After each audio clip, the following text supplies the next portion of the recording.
Welcome to Rethinking Communication. I'm your host, Michael Ashford. Come with me on a journey as I explore how we better connect with each other through the power of our words. For most of us, formal education left gaps in our ability to communicate well with each other, especially when trying to navigate conflict, inspire change, and overcome misunderstandings. I'm a former journalist, a speaking coach, and a communication expert, and my goal is to encourage you to rethink what it means to be an effective communicator, from the stage to the meeting room to the living room and everywhere in between.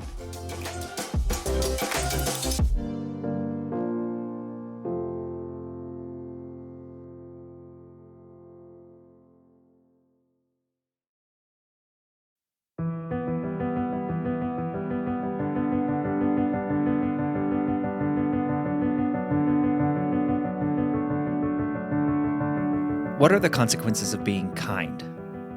I don't think that's something we often think about, that there are perhaps negative consequences of our kindness. But that's exactly what Tim Wenzel is back on the show to talk about here in this episode. Tim was a guest back on episode 104, and if you remember, Tim created and was the co-founder of the Kindness Games. I recommend you go back and check out that episode to hear Tim's backstory and how the Kindness Games came about.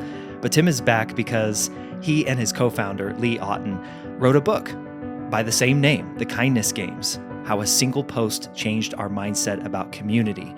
And in the book and in this conversation, Tim talks about how being kind carries consequences, and that there is this definition of kindness that we need to understand, and it is often fueled or defined by individuals' own perspectives and experiences, like I've talked about many times here on this show.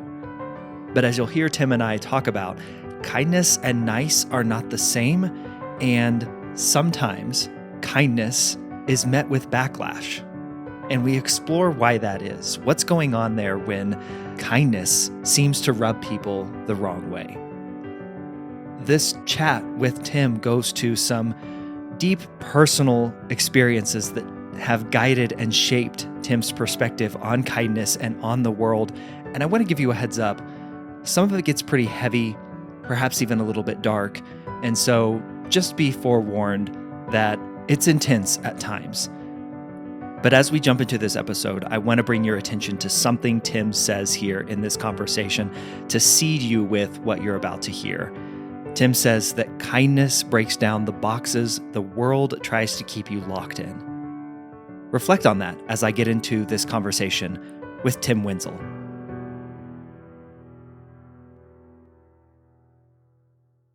We both released our books within a couple months of each other. Just how has the last few months been like for you, man? It's been good. Our book came out in October, and we did a couple of virtual book launches. So we did the U.S. focused book launch, and then we did a Europe and Middle East focused book launch virtually. So like the power of Zoom is amazing these days, and our mutual friend Rob McKenna kind of facilitated both for us to make it very impactful, very high quality. And it was, sometimes you do a book launch and everybody's like, yay, you wrote a book. And people ask you some questions. But you know how Rob is, man. He just leads you into a deep conversation. Like the first launch, Lee, he was with me. He was crying like right next to me. Like we were looking at the Zoom picture of the like 90 people that were on that call. Like half of them were crying. When we did the EMEA launch, we had several people from Dubai and Jordan and different places. And we were really able, and even in Europe, because Europe tends to be kind of a more buttoned up, be super professional society. Yeah. And we got to challenge a lot of the status quo of, can you lead with kindness in life and in business? And what does that mean? And with different cultures, there's different real limitations to how you can be kind. So it was really impactful. It's been a lot of fun. I want to go there because that's super interesting. I mean, just as an author, you always want that feedback, right? Like, I've gotten feedback from people who have read my book that it's now going to be part of their annual reading list, or people that have like said, "Hey, this completely changed how I thought about this situation with my family member." That to get that kind of feedback, to see people Yeah. crying and to get that kind of emotional reaction to your book, Tim, what was it? What were people connecting with, do you think, or that they told you that made it so impactful for them? So our book is a compilation of the stories of, I think, 17 people who did the kindness games in the first year. So you have a ton of very personal stories describing what the onset of the COVID-19 pandemic was for them, where they were when we all got sent home, when our world just took a toxic turn, which I think we're still in, unfortunately. Yeah, That hasn't resolved with us being let out of our homes, right? And we talked about that on our first episode. that's right. But we have people who were suffering different types of discrimination, who lost jobs, who were actively contemplating suicide, like these types of stories. And from so many different backgrounds and types of people that no matter who you are as a reader, you can see yourself in those stories. You can feel the pain, Mhm. profound. And then the glue that kind of holds the book together is my personal journey of finding myself on my second 2-week quarantine in a hotel room, looking depression in its face and deciding like I need to do something to not fall into this pit, to not give myself over to despair. And so what do we do? And we started this game, the kindness games, and that starts and people join in and their stories come, and we end with the leading with kindness philosophy. Like, this is what we've learned, and here's how you can engage every aspect of your life in this way. And it's actually not a fluffy book. Like, the book cover looks like a game and everybody's like, oh, this is going to be a fun read. I have not heard of a single person finishing dry eyed. Wow.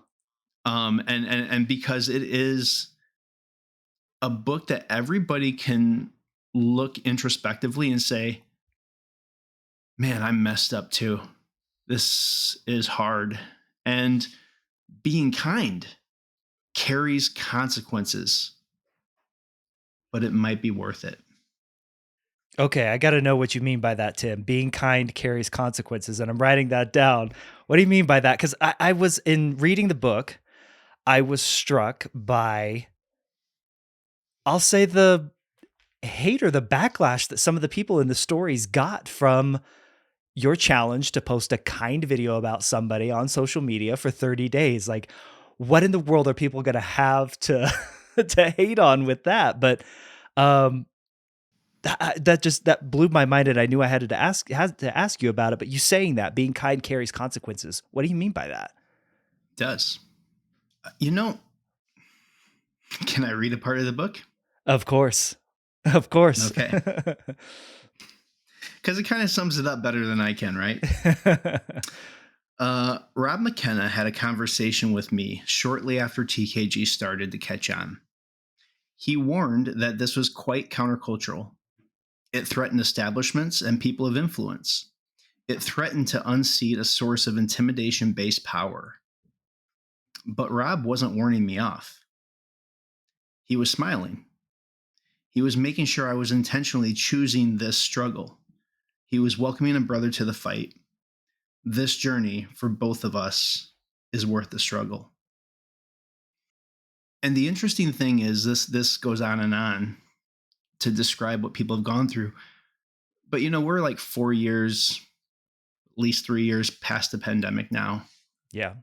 We just had people finish their journey. It's still going. And everybody that does it, I reach out to, I talk to them. How's it going? Oh, it's amazing. Have you have you had anybody push back on you yet? I'm like, oh, no, Tim. Like, I have good people in my life. And then in about 2 weeks, they call me up. They're like, how did you know that people would start telling me to stop? Mm. To tell me that this was inappropriate, that I have no business saying these things, that my manager doesn't like what I'm doing, that the company doesn't feel it's professional behavior. To elevate others Mm. for the good that they're doing. We are living in a destroyed world. And right now, everybody is trying to gain control over someone else. Mm. And that's sad. Every political and social movement is trying to gain control over other people to put them in their box. And we talk about that in the book, that right now, hey, there's so many groups for you to identify with. Join one, get in the box, stay in the box. And anytime you try to get out of that box or say, like, I don't really fit in this box, I'm a multifaceted person, no, you're not. What is it about kindness that is the thing that deconstructs that box, Tim? It starts with us redefining kindness. Most people think of kindness as being nice. It's has nothing to do with that. Yeah, I'm nice at the grocery store. I'm nice at the grocery store when I let somebody, Right. go ahead of me. But go on. It's a commitment to making sure a social occasion goes well no matter what. Hmm. That's what that is. Like, you can be at a party, you're the host, you have friends that aren't acting right, and you're going to try to make it nice and get through it because you want it to be a nice occasion. Kindness, we believe, is recognizing the human on the other side of every life scenario and wondering, what could I do to develop the best outcome possible for them? So this it forces us, if we believe in this, to look at every person we interact with, even the people we don't like, and say, you know what? There's some people I don't like, and I wish they would treat me better. How can I make this the best experience for them right now? Yeah. And it brings us together. It ultimately heals communities. And right now, all the major movements are trying to tear our communities apart because we're easier to control. And that used to sound like a conspiracy theory, but I'm just saying. It's the term that has come up several times on this show has been conflict entrepreneurs. There are people that benefit from us being in conflict with each other, at odds with each other, unkind to each other, putting each other in our boxes and staying separate from each other. It is a if you Keeping us afraid. keeping us afraid, if you pay attention to it, you see it. If somebody is making money or gaining from othering others, you have to question their what's the word? You have to question their motives, right? Right. What do you get personally from making people want to find things they hate about each other? Yeah. You get control, right? Like you talked about earlier. Right. They give up their logical faculties Yeah. and they embrace their emotional waves, right? They're tossed to and fro in their emotions, and you can just push them where you need them to be. When we're kind to people, when we show them that we value them, even when they don't value us, it influences the watchers, Yeah. the people that are around us that we don't even realize are watching us. And even though we feel like we lose out in these situations, like, well, I tried to do the right thing, but look what I got for that. There's 20 people who saw that and say, never again. Mhm. Next time I'm going to step in. And that you can't control. Tim, how often do you get the "what about" question? I got it. I get it from my book a lot. Well, what about this? What if they did this? What if they said this? What if they believe this? How often do you get that? Uh, I get it a lot, Yeah. and actually early, when we started this movement, a lot of people in the security industry would reach out to us and say, Guys, you know better. This is crap. Like, you guys spent half of your lives in war zones. Like, we can't be kind to everybody. Like, there's often no time where we even care about who's around us. And I don't actually think that's true, right? Because, I spent a lot of time in Iraq, like 4 years total of being there. Mhm.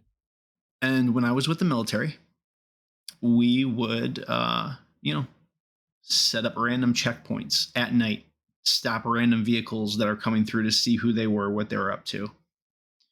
And these people would be afraid, very afraid. Who's stopping me? I'm in the middle of the night, in the middle of the desert. What's going to happen to me? And as soon as they saw the American flag on our uniform, they calmed down because they realized that we were a professional military who was going to deal with them generally in a professional manner. And they were probably going to be okay if they weren't doing anything wrong.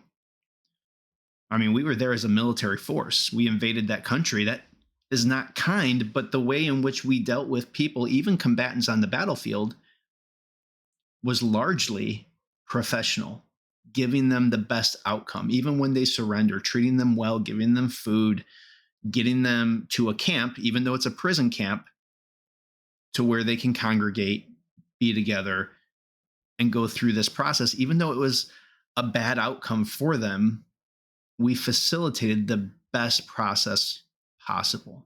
Hmm. And that's kindness. Because if you look at Al Qaeda, ISIS, if you look at other militaries throughout history, they don't treat prisoners well. They don't treat other combatants well. There's no kindness. There's no thought of the person on the other side of that situation. There's a stark difference, even in war. My wife and I were literally just talking about this morning, Tim, is the respect for life in a military or war setting, and how uh dichotomous, if that's even a word, that must be. And I've never been in that situation, so I don't know. And I would rely on people like you to tell me, like, knowing that there's a person on the other end and also having a mandate for safety or security or defense, perhaps. What is that like? And I know we're kind of going down a rabbit hole here, but and away from the That's why kindness we do games, but podcasts. what is that like? Because I can sit here and think about it all day long, but like you just described, you've been there. What is that dichotomy like for you? There's a lot of emotions when you're in a combat zone. There's excitement because you have to be a weird type of person to want to be a soldier and to be comfortable in combat. And a lot of people, they go to a combat zone uncomfortable, but unfortunately you have to adapt. It becomes a normal part of life, which is just strange for a lot of people to wrap their head around. Yeah. But you have the excitement of what you're doing and what could happen. You have the fear of what could happen. And if something actually starts to happen, there's a clash of that excitement and that fear. And so before every mission, we have to say, here's why we're doing this. We are accomplishing this objective no matter what. Singularly focused on this. Because if you don't, you're going to get lost in the chaos of the excitement and the fear and whatever random situation you happen upon.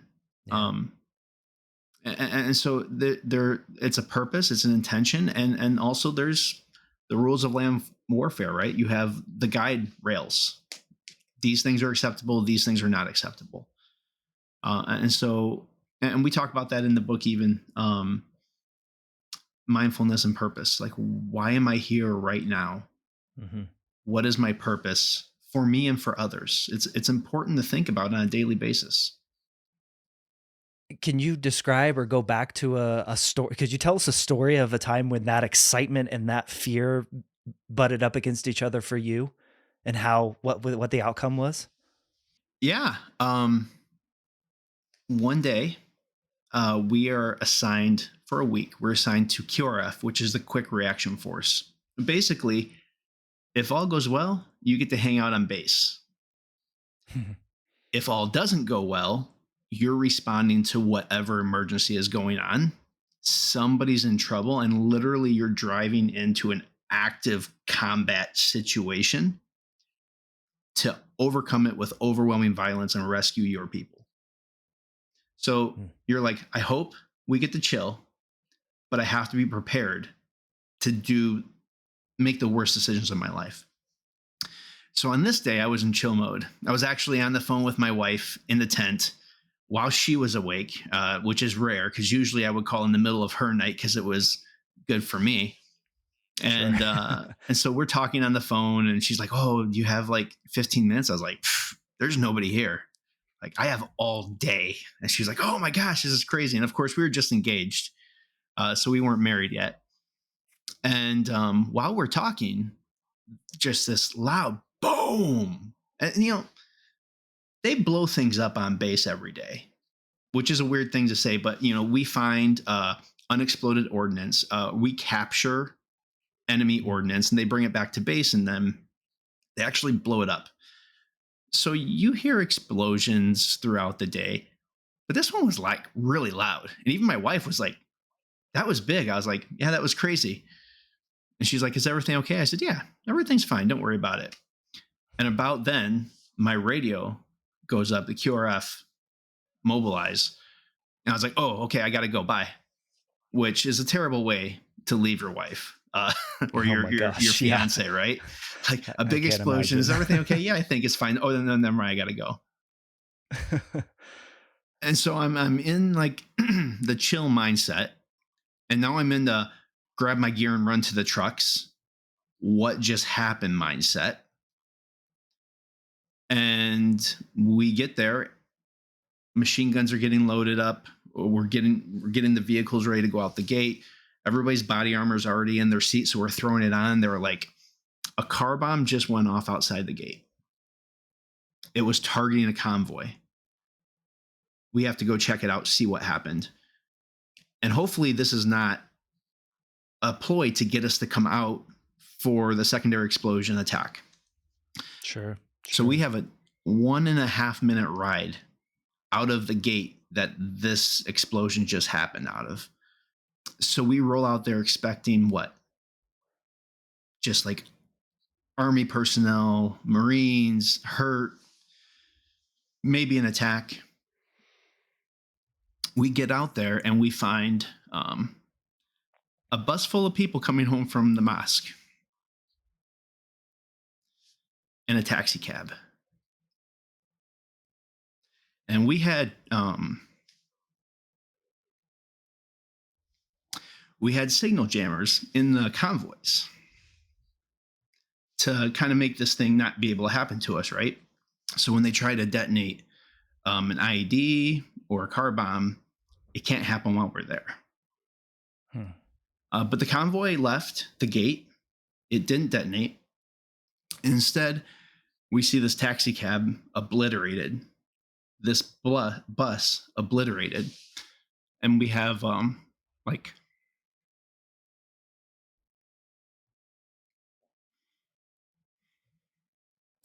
like 11 dead kids because you put your kids at the windows to keep them quiet.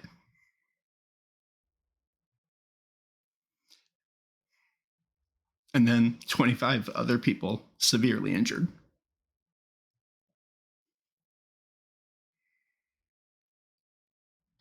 And we still don't know if there's going to be another attack, what's coming next. So we're doing the security thing. But, I'm the medic. So I have to start sorting this out. And that was my first mass casualty incident, not my last. And so there's just that emotional confusion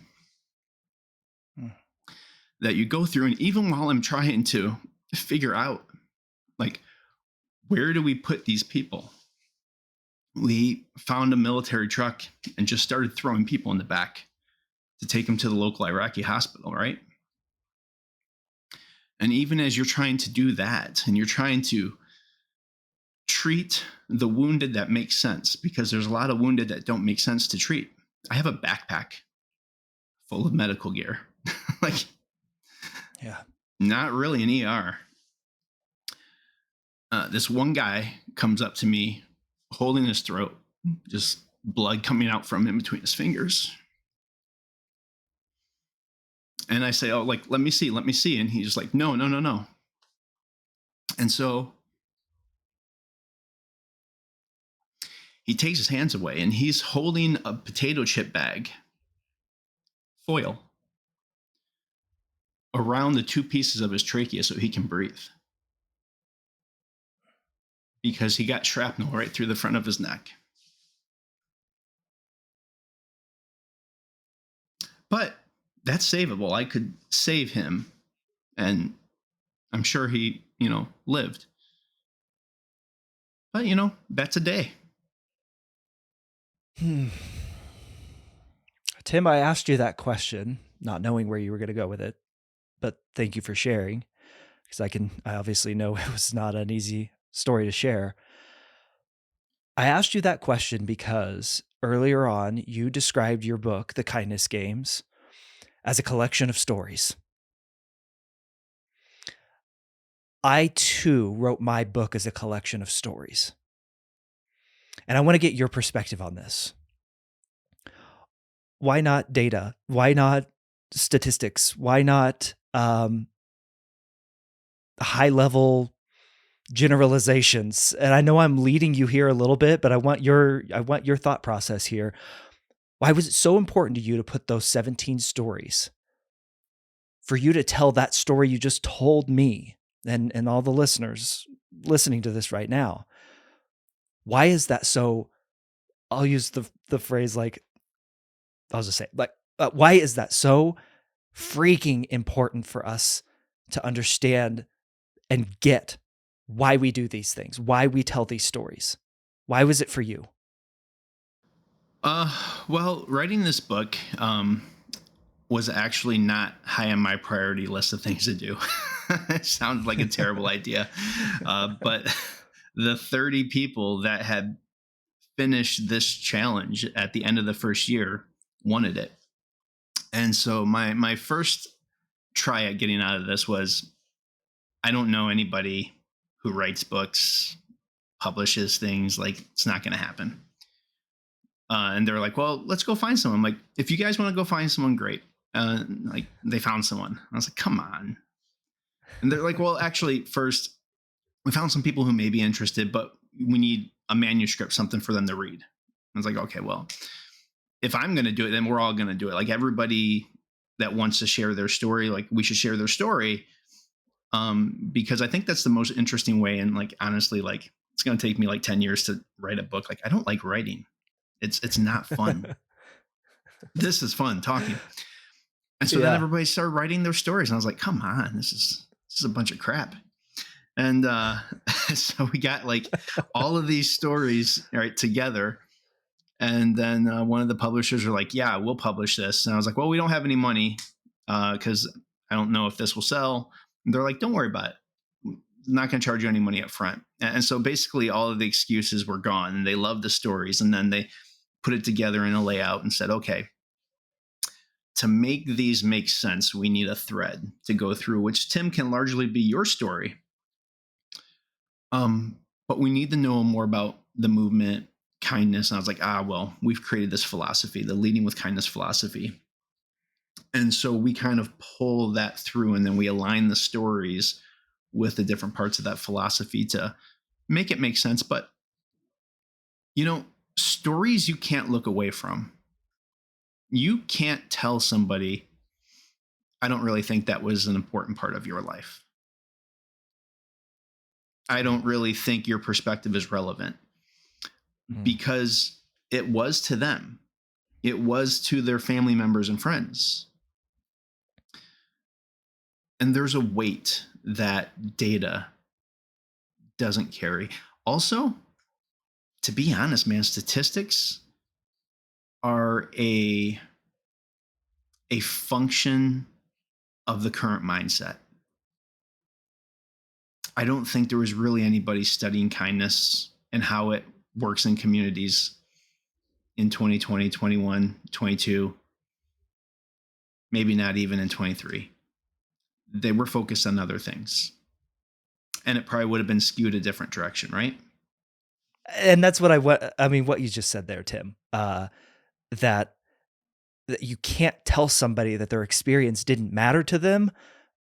That's impossible. And you were Right. hitting on exactly why I wrote a book of stories, and I even said in my book, like, I don't wanna share data and statistics. I think we're all data and statistics out.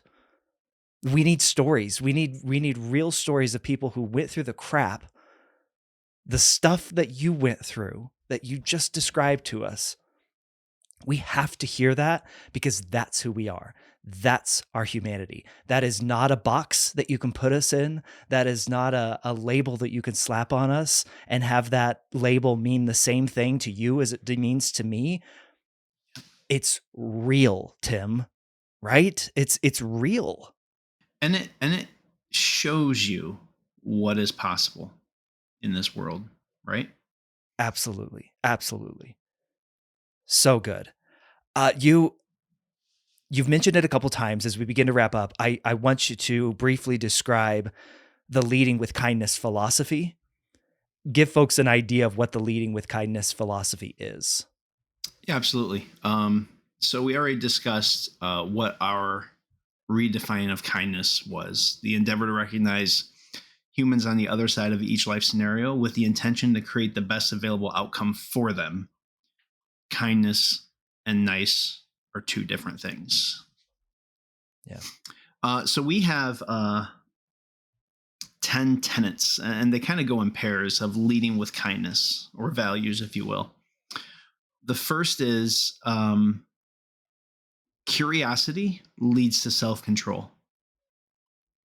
So if I'm curious about you, I think about me less and my needs less, and I'm open to you. And the reason it leads to self control is when we're caught off guard, when somebody attacks us, or we feel like somebody attacks us, or we get that feedback that we weren't expecting or that we don't agree with, or it just is very harsh. If we can ask 2 to 3 questions, we can stay out of fight or flight. We can re engage our logical mindset, and we can actually find out what they mean and what their issue is, so we can forge a path towards fixing it. I mean, how many times have you been caught off guard and you get caught in a scenario in life and you leave and you're like, oh, that that was terrible. Like, I'm never going to be invited back to that meeting. That client is definitely not going to work with us. I don't even know if I can repair that damage with my wife or my mom. Yeah. I might lose my job over what I just said, how I just reacted in there, right? Yep. Been there, done that. And that curiosity is paramount, right? Absolutely. You just described the whole premise of this show, by the way. Well, I think that's why you and I get along so well. Right? I love it. Yeah, please continue. I cut you off there. That's all right. Mindfulness and purpose, we already discussed. How do I approach every day understanding why I'm here, what I'm here to accomplish for you and for me? Grace and acceptance. This is one that a lot of people have problems with. They're like, grace, that sounds like religious. What is with this grace word? Hmm. But the fact of the matter is, everybody is pursuing happiness in this life. How many people are finding it? Happiness is fleeting. It is like being nice. It's a result of a moment in time, an activity that we've done, an experience that we've had. And as soon as we walk away from that experience, the happiness starts to subside. Happiness is a drug that's hard to find in our world right now. And people are turning to a lot of destructive behaviors to try to find that drug. Joy is lasting. It is the tenor of a life, a circumstance. And joy is not defined by being happy or having happy times. I shared that painful experience with you. I have fond memories of the entire time I spent overseas. Some of the best times of my life, even though some of the worst moments in my life happened there. Right. But we don't get to have a joyful environment if we don't extend grace and we don't extend acceptance to people. We're all going to make mistakes. That's a given. We're flawed people. So why are we caught off guard when we're disappointed? Why do we need to hold people accountable for every disappointment? That doesn't help anybody. It doesn't pull communities together. But understanding that you disappoint me just like I disappoint you and I disappoint my wife, there's grace there. We can say, you know what? Let's get past this. Let's not dwell here. I do this, you do it. I'm not going to hold you to account or to consequences. Instead, we're going to move forward and just get off of, out of this moment. That whole relationship is defined by our common humanity. So, what if we realized that humanity can be described across all moments in time, throughout all of human history, across every single culture, by the fact that we all have high hopes and dreams and we consistently fail to meet them? We aspire to be, to do, to act in a way, and we really can't ever get there. And sometimes we get there, but we can't stay there. So why would I amplify your failures when I'm looking through the lens of mine? I think that's huge. If we could really wrap our heads around that, which is probably the least popular thing that we're talking about these days. People don't like to talk about that.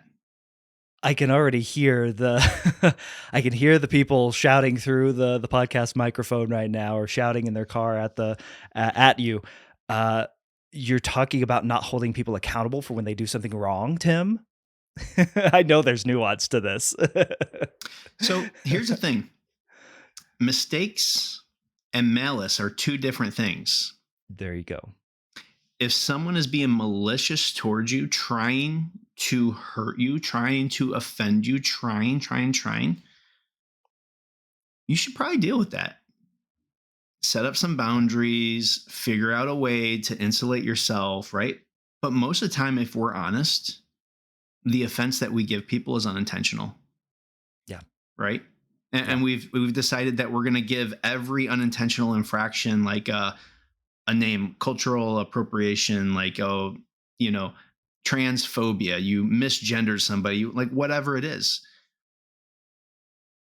Okay, like what does that do for us in the world? Actually, it pushes us further apart and actually makes sure that we will never clearly communicate ever again. There's a article that I wrote on my site that talked about the need for us to be honest about dangerous situations and uncomfortable situations. Absolutely. And what you're talking about, Tim, is most of the time we're in uncomfortable situations. Things make us feel a certain way. They maybe arise some emotions, but our physical presence is not in danger of being driven out of existence in that moment. That's different from a dangerous situation like the kind you were in Iraq, Right. for instance. So we have to be honest about these things and understand I'm just uncomfortable here, so I'm trying to distance myself from the discomfort and leaning into that discomfort rather than saying, "Oh, No, that's a dangerous thought. That's a dangerous mindset. That's a dangerous word. That's a dangerous phrase. That's a dangerous name. That's a dangerous action. We have to be honest there. That would be how I would summarize what you just said. Absolutely. And it actually leads in to the last three. Assuming best intent in others. Yep. Love it. Okay. So literally this week, I had a conversation with someone I did not expect. And this person was super unhappy with me. And I had no idea why. Like, completely caught off guard. And I had for sure offended this person without even realizing it. So we should give each other the benefit of the doubt, right? Assuming best intent in others is literally making the decision to say, hey, you know what? When you said that or when you did this, it made me feel, I reacted, whatever, this way. But I don't think that you actually meant to come off that way or to make me feel that way. Like, can you help me understand what you were trying to accomplish? There's a little bit of that curiosity in there. And here's the thing. I have used this on people that I actually know intended to spear me with their words. And I've yet to have anybody say, no, I meant it exactly that way. I hate you. Because in our emotional fits, right? In our frustration, I mean, just think back. How many times have you said something and immediately said like even before the situation was over, like immediately you're like, what? I don't know where that came Come from. I'm on. sorry. Yeah. Like I meant that, but not that way. Yeah. And you hoped that that person would give you the opportunity to clarify, right? Absolutely. But usually it just escalates. You're emotional and then you're frustrated with yourself on top of your emotions and then they get defensive, which just makes you angrier. And if somebody said like, yeah, no, I totally meant it that way. I hate you. Well, now you know. and you know Yeah. they intended that for you and you know where they stand and you can deal with it on that level. But man, I've lived a lot of life and I have never had that be the case. In fact, it goes back to actually grace and acceptance by allowing them to clarify. And even when they meant to say what they said, but they didn't mean for it to come off that way, Mhm. allowing them to backpedal and restate and lower the tone allows them to reclaim their dignity, which they will be thankful for, even if they're still upset. And that is a form of accepting grace to them. I think it's powerful. That's a beautiful approach, Tim. Absolutely, man. So what are the last two? Meaningful conversations. So now if we've done these things to build trust, to help people understand that we're interested in relationship, then we can talk about anything.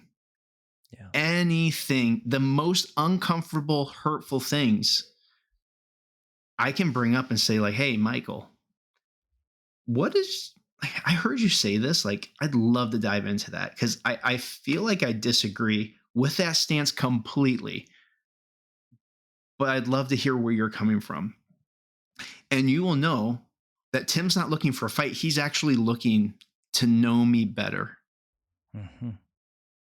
And people, we want to be known as individuals, as people who are valuable to society, and we want to be valued and loved and accepted. Why are so many people these days left to the fringes? Everybody hates me, nobody likes me. It's because we're afraid to have any conversations about anything of substance. And as soon as we get into an uncomfortable zone, we like break contact and run away. Or on the flip side, I would say there's not enough people being proactive in seeking out those conversations with them as well. Like it's a two-way street. You can't just remove yourself and say, "Oh, this is too uncomfortable for me." But also, you can't just say, "Oh, that's going to be uncomfortable to go have that conversation with that person." Be proactive on the front end too, Right. and understand that both humans in this situation hold some account. And be honest. Hey, you know what? What you said, I'm angry right now for some reason. So now's not the time. But like, I really do value our relationship. I'd love to talk about this when I'm in a better place. Like, can we set that up? Not everything has to happen right now. Like, we have time. We have like phones and calendars and like productivity apps. Like, we can make this happen at a better time. And it doesn't have to be a 45-minute podcast conversation either. So No, it's more fun if it is, though. I agree. And then we close out with holistic kindness. So, what if we realize that leading with kindness is actually the strongest, most engaging, and sustainable form of leadership available? Because it creates relationships, it heals communities, and by doing that, we can change the world. And what if we committed to engaging each aspect of our life, each person in our sphere of influence, with kindness? And that's really more of a challenge, an aspiration, because we're all going to fail at that. But if we're committed to it, we'll get better. And restate what your definition of kindness is again. The endeavor to recognize the humans on the other side of each life scenario with the intention to create the best outcome for them. The best outcome for them. Love it. Love it, Tim. Where does it go from here, man? What do you got in the cooker? Who knows, man? I might be talking to you. I mean, we're starting to get paid speaking engagements now, Lee and I. So we never met in person until 2022. We started this in 2020 because Lee lives in Mexico. I live in the US, COVID. We didn't know each other before this. We just came together through mutual friends. In 2022, we saw each other once. Last year, we saw each other 4 times. Next month, we're speaking together twice in a month, once in Boston and once in Switzerland. Holy cow. So this is picking up steam as a leadership philosophy and as a way to think about dealing with people. I mean, in Switzerland, we're literally talking about managing adversarial personalities at a risk conference. So we're going to talk about like the people that suck at work all the way to like the people literally threatening your organization, like why security. And we're talking through Maslow's hierarchy of needs, man. Like people have needs. And if we think about not how I can control you, but how can I meet the need that you're craving, all of these situations get better. They may not fully resolve, but they get better.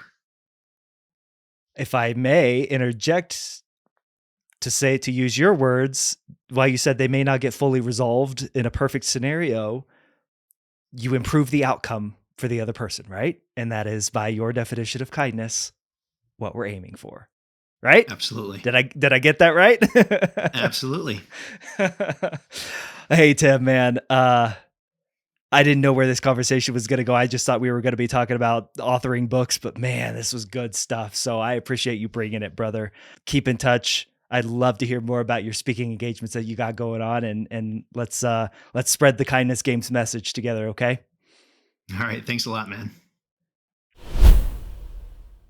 There's not much to say about Tim's experience that he didn't already go over in our conversation that you just finished listening to.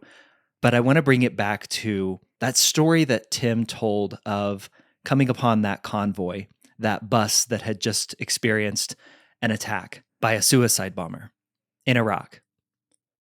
And just think how that experience has shaped and morphed and fed into everything that Tim talked about here, how he talked about in episode 104, what he wrote about in the book, The Kindness Games. Think about the perspective that would give Tim, and how somebody like perhaps me, who doesn't have that experience, might view the world differently. Not saying one is right or wrong or the other. Both are true. Our worldviews are true.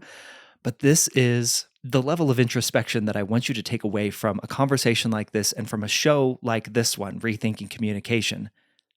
Even how Tim sees kindness and how it shows up in the world is guided and molded by those experiences.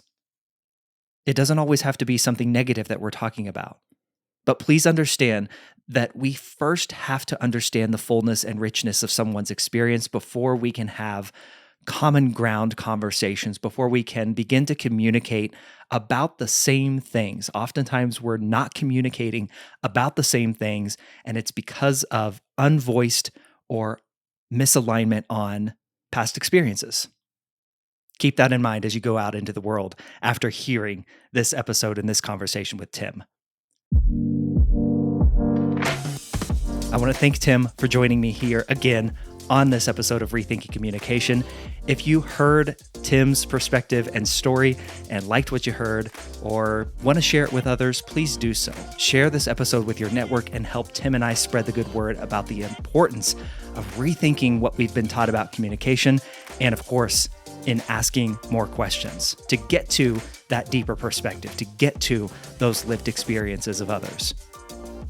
If you would ever like to get in touch with me, you can always email me at michael@rethinkingcommunication.com, or you can go to my website, michaelashford.com, and reach out there.